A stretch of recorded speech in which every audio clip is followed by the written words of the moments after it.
Анна Андреевна Ахматова. Не с теми я, кто бросил землю. Не с теми я, кто бросил землю на растерзание врагам. Их грубой лести я не внемлю, им песен я своих не дам. Но вечно жалок мне изгнанник, как заключенный, как больной.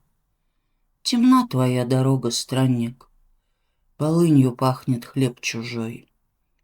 А здесь, в глухом чаду пожара, остаток юности губя, мы ни единого удара не отклонили от себя.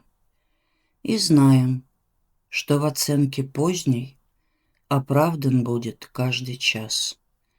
Но в мире нет людей бесслезней, надменнее и проще нас.